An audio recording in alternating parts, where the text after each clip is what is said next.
Y hablábamos de las provincias, y no todas las provincias son iguales. Hay algunas que están mejor, hay algunas que están peor. No estoy hablando solamente de la pandemia, estoy hablando de las proyecciones económicas, sobre todo de esas provincias. Bueno, sobre este tema, Claves, Información Competitiva, ha realizado un minucioso estudio sobre consumo, sobre oportunidades, sobre comercio electrónico, y estamos en comunicación con el contador Nelson Pérez Alonso, que es el presidente de Claves, Información Competitiva, y es contador público por la Universidad de Buenos Aires. Hola, Nelson. ¿Qué tal? ¿Cómo estás, Jorge? Muy bien, gracias. Si pudiéramos comparar las provincias, ¿cuál está mejor, cuál está peor?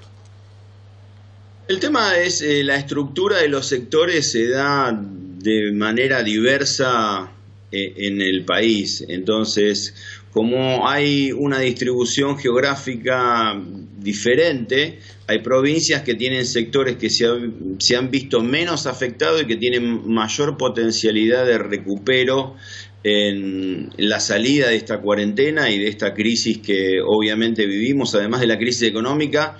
El tema de la pandemia y la cuarentena obviamente afectó a muchos sectores. Hay provincias como la provincia de Buenos Aires o la provincia de Santa Fe, donde el tema agropecuario, digamos, nunca paró.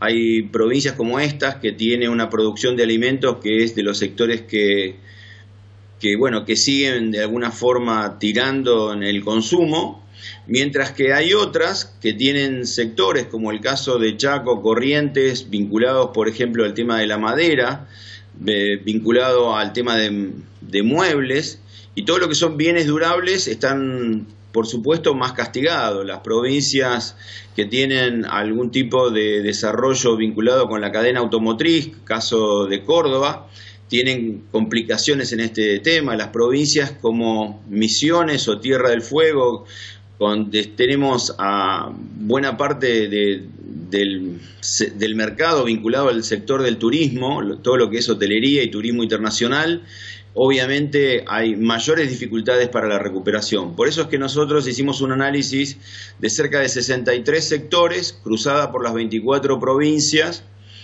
para tratar de darle de alguna forma una brújula, una guía a algunas compañías para tratar de surfear y organizarse en esta post-cuarentena, post-pandemia y ver dónde están las oportunidades. ¿Y dónde están las oportunidades? Y como te decía, básicamente en encontrar sectores que la dinámica es positiva, como por ejemplo el sector químico. El sector químico en una parte está distribuido en la provincia de Buenos Aires, en algo en el sur de Córdoba, y en ese sector y en esas provincias tenés oportunidades. El sector de la minería, comparado con lo que ha sido golpeado el sector petrolero, digamos un sector que tiene posibilidades y lo encontrás bastante fuertemente en la zona de Neuquén y en el área de Chubut. Entonces, otros sectores, el caso del limón en Tucumán, lo tenés con, digamos, obviamente indicadores positivos. Y bueno, este es un poco el panorama general. Es muy extenso porque en realidad, como te decía, lo resumimos en 63 sectores, pero en realidad hay una apertura por los códigos de AFIP en 930 actividades económicas. Y la base de datos con la que estuvimos trabajando, que es la base de datos de todas las compañías del país, que son 814.000, digamos, uno tiene que armar en función del producto que está vendiendo, donde mejor puede encontrar aquellos sectores y empresas que pueden llegar a comprarlo. ¿Notás alguna intención o anhelo de descentralización, es decir, de salir de la ciudad de Buenos Aires y sus alrededores? Sí, ese es un muy buen punto, Jorge, porque la realidad es que la virtualidad, digamos, lo que le planteó a muchas compañías es el hecho de salir de su propia provincia e inclusive tener una perspectiva internacional. Yo creo que esta virtualidad, donde estamos conectados tanto por Zoom, por Meet o por Skype, nos permite acercarnos a personas que están lejos, quizás a veces nos distancian de los que estamos cerca, pero la posibilidad de encontrarnos con empresas que están en otras ciudades del país como del exterior. Yo creo que esto acelera mucho las posibilidades de vender al exterior, digamos, sobre todo en el caso de Argentina, obviamente, con un contexto donde la salida más allá de la cuarentena va a tener un contexto económico muy complicado, donde el dólar, por lo menos para los próximos tiempos, seguro va a ser un tipo de cambio alto. La mayor parte de los empresarios están buscando oportunidades, al menos en Latinoamérica. Nosotros estamos recibiendo pedidos y consultas para buscar distribuidores, para encontrar clientes en Chile, en Bolivia, en Uruguay, en Perú, en Colombia. Yo creo que el mercado se está moviendo mucho, sobre todo pensando en Latinoamérica. Hablas de la virtualidad y la verdad es que el servicio de Internet no es parejo en todo el país. No, es así, sin ninguna duda, pero bueno, obviamente hay algunos que están tratando de acelerar este desarrollo de infraestructura, porque absolutamente es vital para todo el tema social y económico. Entonces, evidentemente castiga a muchos que no tienen la disponibilidad de una banda ancha y con suficiente volumen y bueno, esto realmente complica las actividades, como hemos visto en algunos casos en el tema de educación. Hay muchas entidades públicas, lamentablemente, que no tenían la infraestructura y que han demorado la incorporación a las herramientas virtuales, pero yo creo que esto aceleró lo mismo que lo vimos en el e-commerce. Las ventas por internet se han disparado y Argentina estaba entre un 3 a un 4% del total de las operaciones comerciales se realizaban en forma virtual, y vamos a llegar a prácticamente que el 6% de todas las transacciones se hacen vía internet. Esto es un cambio realmente muy fuerte. Estamos con un aumento del 50% del volumen de operación. ¿Ese cambio vino para quedarse? No, sin duda. Por eso yo a veces planteo algunos casos, quizás pueden ser ridículos. Digamos, no vamos a hablar del caso de Uber, pero yo creo que hoy el que tenga una peluquería y no está pensando en incorporar reconocimiento facial para mostrarle a algún cliente cómo le queda las opciones de corte de pelo, digamos, posiblemente no vas a cortar el pelo. Entonces, hoy creo, para mí hay 3 variables que ningún empresario puede perder de vista. Una es la incorporación de tecnología, que se aceleró. Segundo, el formato asociativo. Los desarrollos, por ejemplo, de franquicias es otra de las variables que se potenciaron y, digamos, se están incorporando muy fuertemente, no solamente en los segmentos tradicionales como eran gastronomía o indumentaria. De hecho, aparecen formatos de multifranquicia. Aparecen formatos de franquicia de cocina, restaurantes que hoy están con baja actividad, están teniendo en la misma cocina 5 marcas. Entonces la velocidad de adaptación es tremenda. Y por otro lado, lo que hablábamos recién de la regionalización, la posibilidad de vender en cualquier otra ciudad del país como en el exterior, me parece que son los 3 elementos que cualquier empresario hoy está tratando de incorporarse, porque te vas a quedar afuera si no. Se habla mucho de la uberización de la economía, pero no parece estar acompañada por las leyes, sobre todo por las leyes laborales. No, lamentablemente el tema de la legislación, yo creo que lamentablemente no va en forma virtuosa de generar empleo. Nosotros tenemos en Argentina 6 millones de trabajadores en blanco y hay más trabajadores en negro o informales, no sé cómo decirlo, que trabajadores en blanco. O sea, cuando le queremos poner tantas restricciones a la incorporación de personas al mercado formal, lo que estamos haciendo es aumentar la informalidad. Y la virtualidad, otra de las cosas que disparó, es la informalidad. Todo el cierre de los comercios a la calle, donde podía pasar un oficial de la AFIP, de la DGI, para verificar el controlador fiscal, que ahora están operando online, esto sin lugar a duda aumentó de una manera, yo estimo, en más de un 20% la informalidad en Argentina. Por lo tanto, las leyes tienen que pensar cómo hacer que la gente se incorpore al mercado formal, tanto para lo que es el empleo, que es fundamental, como para los temas fiscales. Hay quien te dice que si blanqueas la informalidad, ese 40% de flujo monetario en negro que circula en Argentina, bueno, va a derivar sobre todo en pérdida de empleos. Bueno, quiero decir que, insisto de vuelta, hay más de 20 millones de personas económicamente activas y solo 6 están formalmente trabajando, con lo cual, si simplemente hacemos, hay 3,5 millones de personas en el Estado, hay 500.000 autónomos y 1,5 millones de monotributistas. Si hacemos una suma simple, te da que hay 7 millones de personas full negro, no horas extras en negro. Con lo cual, me parece que deberíamos pensar, porque lo que estamos haciendo como argentinos, más allá de un partido o de otro, los últimos 30 años, lo único que hicimos fue aumentar la informalidad. Entonces, algo como argentino estamos haciendo mal. En este estudio sobre proyecciones post-COVID que han realizado, te preguntaba qué provincia está mejor y qué provincia está peor. También te pregunto qué provincia es más prolija y qué provincia es más desprolija en esta materia. ¿Qué provincia es más? Desprolija.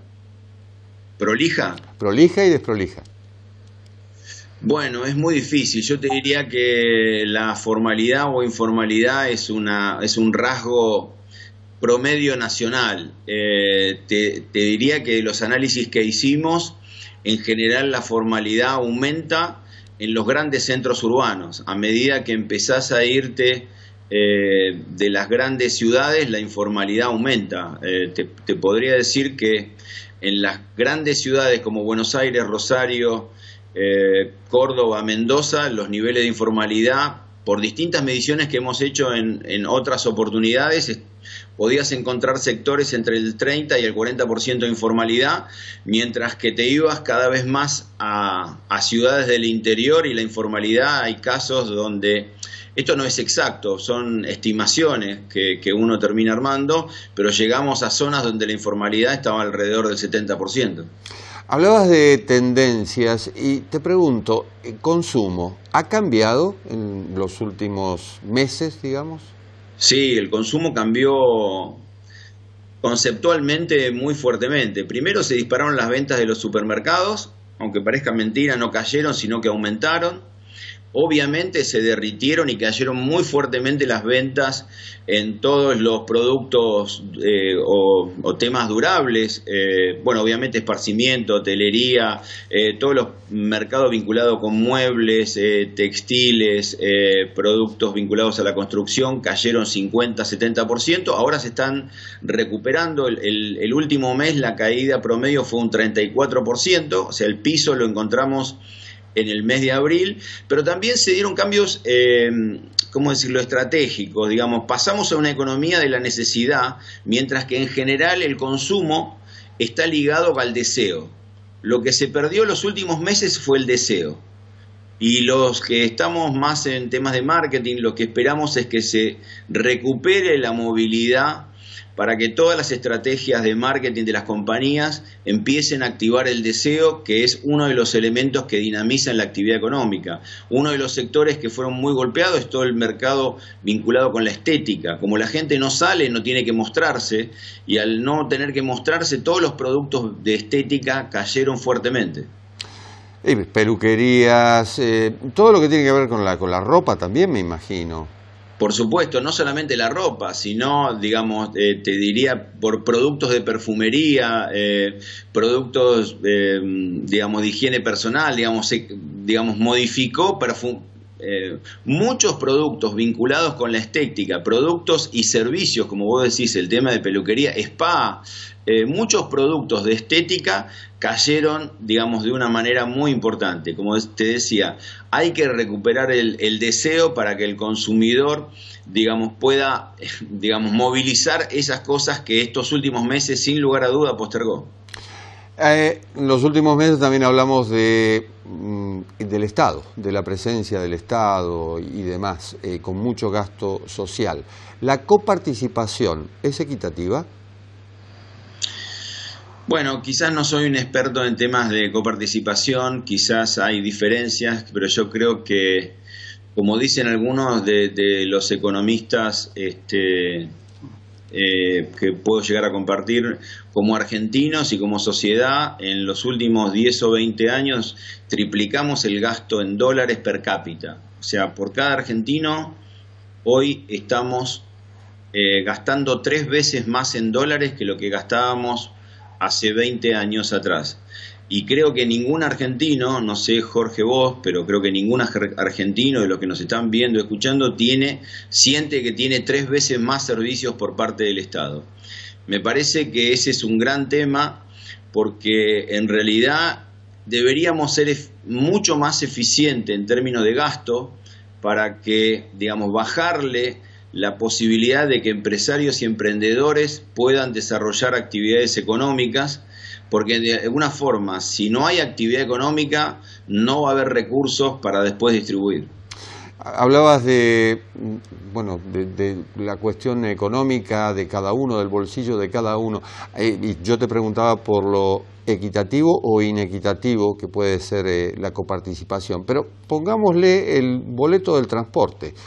Cuando en Buenos Aires decimos, me aumentan el boleto, que vale 18 y que puede estar 20, en el interior de la provincia de Buenos Aires o en la provincia de Córdoba o en la provincia de Tucumán te dicen, oigan, yo pago 4 o 5 veces más. Sin duda, sin duda. Y bueno, de vuelta, las comparaciones son importantes, lo mismo que otros servicios. Muchas veces el tema de que la gran masa de votantes esté en estas grandes ciudades produce distorsiones que en definitiva no son equitativas. Así que son muchas cosas las que deberíamos ver para ser eficiente. Y de alguna forma tratar de sostener, pero incorporar al mercado formal a aquellos que están fuera de ese mercado formal. Nelson, ha sido un gusto, muchísimas gracias. No, gracias a vos por esta oportunidad. Un abrazo grande y felicitaciones. Gracias, un abrazo. Vamos a una pausa y volvemos.